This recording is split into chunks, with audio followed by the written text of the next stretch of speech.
اعوذ باللہ من الشیطان الرجیم بسم اللہ الرحمن الرحیم۔ السلام علیکم عزیز طلبہ و طالبات، امید کرتی ہوں کہ آپ نے اپنا پچھلا سبق الدرس الاول الف اچھے طور سے یاد کر لیا ہوگا۔ آج ہم اس کا دوسرا سبق شروع کیے دیتے ہیں۔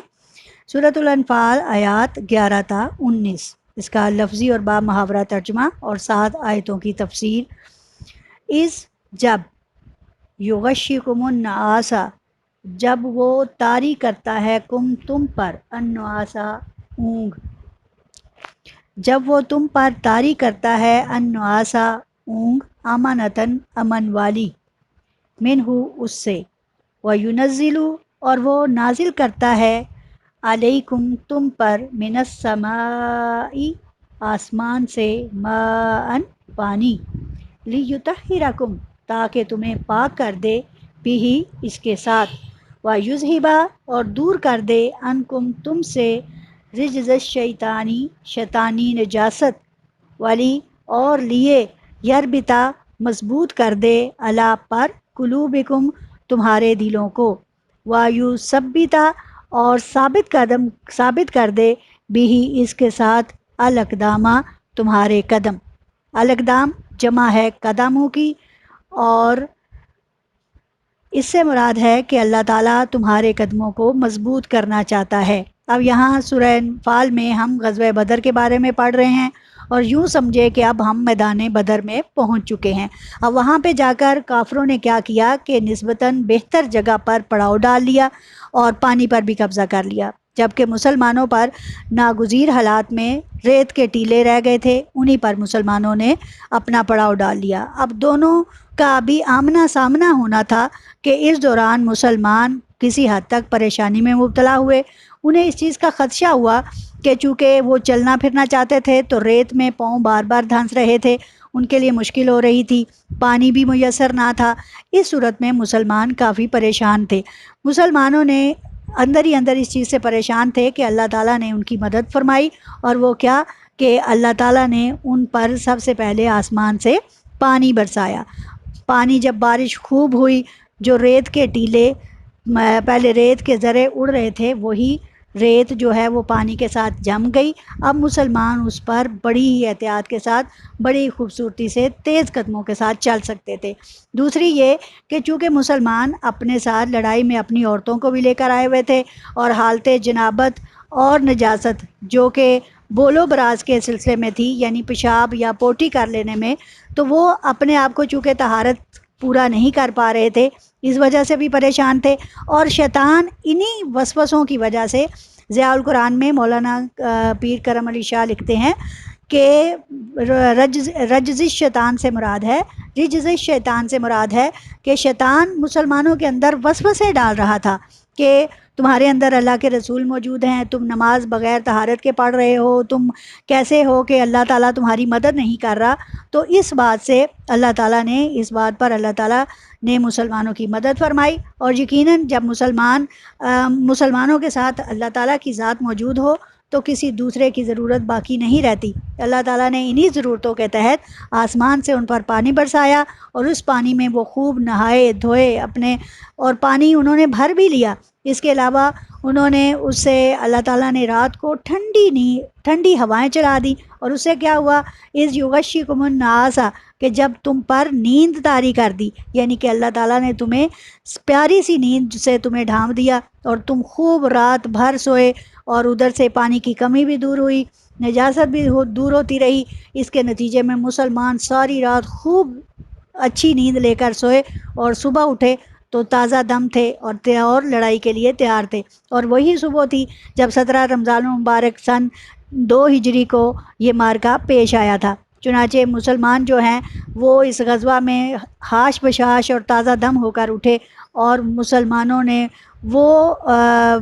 فتح حاصل کی کہ جس کو تاریخ میں سنہری حروف سے لکھے جانے کے قابل ہے۔ اب اسی آیت کا ایک دفعہ دوبارہ لفظی اور بامحاورہ ترجمہ سنیے۔ اذ یغشکم النعاسا، کہ جب وہ طاری کر رہا تھا، یا جب وہ طاری کر رہا تھا یا طاری کرتا تھا، النعاسا ان پر نیند، امانتاً امن والی، منہ اس سے، وَيُنَزِّلُ عَلَيْكُم مِّنَ السَّمَاءِ اور وہ ان پر آسمان سے اس نے پانی برساتا ہے، ماءً پانی، لِيُطَهِّرَكُم تاکہ تمہیں پاک کر دے بھی اس کے ساتھ، وَيُذْهِبَ عَنْكُمُ الرِّجْزَ الشَّيْطَانَ اور تم سے شیطانی نجاست کو دور کر دے، وَلِيَرْبِطَ عَلَىٰ قُلُوبِكُمْ اور تمہارے دلوں کو اس سے مضبوط کر دے تاکہ تم تسلی میں رہو، وَيُثَبِّتَ بِهِ الْأَقْدَامَ اور اس سے تمہارے قدموں کو مضبوط کر دے۔ یہ تھی اللہ تعالیٰ کی مسلمانوں پر رحم اور اس کی خاص انعامات جو اس نے مسلمانوں پر کیے۔ اور دوسری طرف کفار کے ساتھ کیا حالات تھے کہ چونکہ وہ نشیبی علاقے میں تھے، پانی جو ہے وہ کثرت سے وہاں جمع ہو گیا، اب انہیں لڑائی کرنے میں مشکل پیش آ رہی تھی، اور جس وجہ سے وہ اپنے آپ میں رعب اور دبدبے میں آئے بیٹھے تھے، اللہ تعالیٰ نے ایک ہی جس میں ان کا اس رعب کو ختم کر دیا۔ اب اللہ تعالیٰ کیا فرماتے ہیں کہ فرشتوں کے ذریعے مسلمانوں کو تسلی دلوا رہے ہیں کہ مسلمانوں سے کہہ دو کہ ثابت قدم رکھیں۔ اگلی آیت میں دیکھیں، آیت نمبر 12، اذ جب یوں ہی وہ وہی کرتا ہے ربو کا تیرا رب الا طرف الملائکاتی فرشتوں کی طرف، یعنی کہ جب اللہ تعالیٰ فرشتوں سے یہ بات کہلواتا ہے، کہتا ہے انی معکم کہ بے شک میں تمہارے ساتھ ہوں، فثبتوا الذین آمنوا پس وہ لوگ جو ایمان لائے ہو ثابت قدم رہو۔ فرشتوں کے ذریعے اللہ تعالیٰ نے یہ ندا لگوا دی اور مسلمانوں کو کہا کہ ثابت قدم رہو، بے شک اللہ تمہارے ساتھ ہے۔ آگے اللہ تعالیٰ کیا فرماتا ہے، الکی تو ان قریب میں ڈال دوں گا، ان قریب الکی میں ڈال دوں گا، فی میں قلوب الذین کفروا وہ لوگ جن کے دلوں میں کفر ہے، الرعب مسلمانوں کا روب، ان قریب میں کافر لوگوں کے دلوں میں اپنا روب ڈال دوں گا، مسلمانوں کا روب ڈال دوں گا، فَضْرِبُوا تو پس مارو، یہ دیکھیں فعل امر کا صیغہ، پس اضربوا مارو، فوقا اوپر، العناقی ان کی گردنوں پر، وَضْرِبُوا اور مارو، منہم ان کے، کلا ہر بنانن جوڑ پر، بنانن جمع ہے بنانا کی اور اناق جمع ہے انوکن یعنی کہ گردن کی۔ اب یہاں پہ کیا حکم ہے کہ مارو ان کی گردنوں پر، یعنی گردنوں پہ مار کے ان کے سر اڑا دو، اور ان کے ہر جوڑ پر مارو تاکہ انہیں تکلیف انتہائی طور پر پہنچے۔ آپ کو کبھی اس چیز کا احساس ہوا ہے کہ جب کسی کے جوڑ پر چوٹ لگتی ہے تو کس قدر سخت ہوتی ہے؟ ایسے ہی مسلمانوں کو حکم دیا کہ اب ان کافروں کے پور پر ان کے جوڑ پر مارو تاکہ انہیں تکلیف ہو، کیونکہ وہ وقت جب وہ مدینہ میں 13 سال انتہائی تنگی کا، ظلم کا برداشت کر کے مسلمان آ گئے، اللہ تعالیٰ نے انہیں اس حد تک برداشت کرنے کا حکم دیا کہ جس میں برداشت نہیں ہوتی تھی اس کے باوجود برداشت کیا، لیکن اب کیا حکم ہے کہ ان کافروں کی گردنوں پر مارو، انہیں پتہ چل جائے کہ اب ستائے ہوئے لوگوں کو ستانا اور کیسا ہوتا ہے اور اللہ کے دین میں حائل ہونا کیسا ہوتا ہے، یعنی کہ اب دیکھو مارو ان کی گردنوں پر، ان کی گردنیں اڑا دو اور ان کے ہر جوڑ پر مارو کہ انہیں انتہائی تکلیف ہو۔ ذالکا یہ بینہم اس وجہ سے ہے کہ وہ شاق اللہ کہ وہ جھگڑا کرتے تھے اللہ سے، ورسولہ اور اس کے رسول سے، یعنی کہ یہ اس لیے کہ انہوں نے اللہ اور اس کے رسول کے ساتھ اس جھگڑے کی ابتدا کی ہے، اور جب کوئی اللہ اور اس کے رسول کے ساتھ جھگڑے کی ابتدا کرتا ہے تو پھر انجام وہ خود دیکھ لیتا ہے کہ اللہ تعالیٰ ان کے ساتھ کیا کرتا ہے۔ وَمَن يُشَاقِقِ اللَّهَ اور جو کوئی اللہ کے ساتھ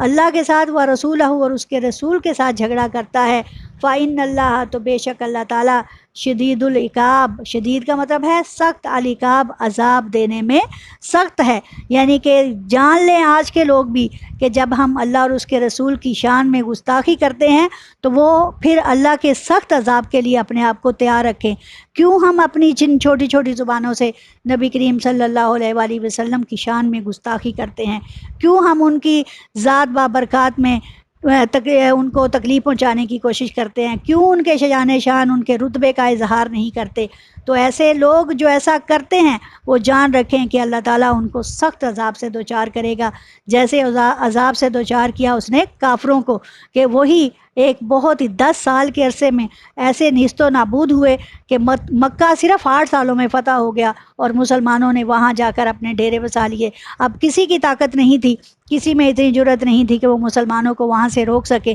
اس لیے کہ اللہ کی مدد ان کے ساتھ تھی اور کافروں کے لیے اللہ تعالیٰ کا عذاب تیار تھا۔ اب اسی آیت کو دوبارہ سے ایک دفعہ کرتی ہوں. ذالکا بِأَنَّهُمْ، یہ اس وجہ سے تھا کہ وہ شاق اللہ، وہ جھگڑا کرتے تھے اللہ سے، ورسولہ، اور اس کے رسول سے. وَمَن يُشَاقِقِ اللَّهَ، اور جو کوئی جھگڑا کرتا ہے اللہ سے، ورسولہ، اور اس کے رسول سے. فَإِنَّ اللَّهَ شَدِيدُ الْعِقَابِ، تو بے شک اللہ تعالیٰ سخت ہے عذاب دینے میں، تو اللہ تعالیٰ ان کو سخت عذاب دے گا. ذالکم، یہ اس وجہ سے تھا کہ تم فذوقوہ، تو پس اب تم مزہ چکھو. وَأَنَّ لِلْكَافِرِينَ، یعنی اب تم اس عذاب کا مزہ چکھو، اب اپنی اس شکست کو دیکھو جس سے تم نے دوچار ہونا ہے. وَأَنَّ لِلْكَافِرِينَ، اور بے شک لِلْكَافِرِينَ، کافروں کے لیے عذاب النار، آگ کا عذاب تیار ہے، کہ وہ جو اللہ اور اس کے رسول کا انکار کرتے ہیں ان کے لیے اللہ نے عذاب پہلے سے ہی تیار کر رکھا ہے. جو کہ مسلمان آپ کو، جو کہ اللہ تعالیٰ نے بار بار مسلمانوں کو اجر کی صورت میں جنت کی بشارت دی ہے، اور کافروں کو کفر کے نتیجے میں عذاب النار یعنی جہنم کی سزا جو ہے سنائی ہے. اور اس سے بات طے ہے کہ اللہ تعالیٰ جنت کو بنا چکا اور جہنم کو بھی بنا چکا. اب آگے سوال پیدا ہوتا ہے کہ جنت کتنی بڑی ہے، اس کا جواب انشاءاللہ میں آپ کو لیسن نمبر 2 میں دوں گی. امید کرتی ہوں کہ آپ کو یہ لیسن اچھی طرح سے اس کا لفظی اور با محاورہ سمجھ آ گیا ہوگا، اور آپ نے اس کا ترجمہ اچھی طرح سے یاد کرنا ہے، اور سوالات و جوابات انشاءاللہ میں آپ کے لیسن نمبر 2 کے نتیجے میں آپ کو بتاؤں گی کہ آپ نے کیسے کرنے ہیں. وآخر دعوانا الحمدللہ رب العالمین.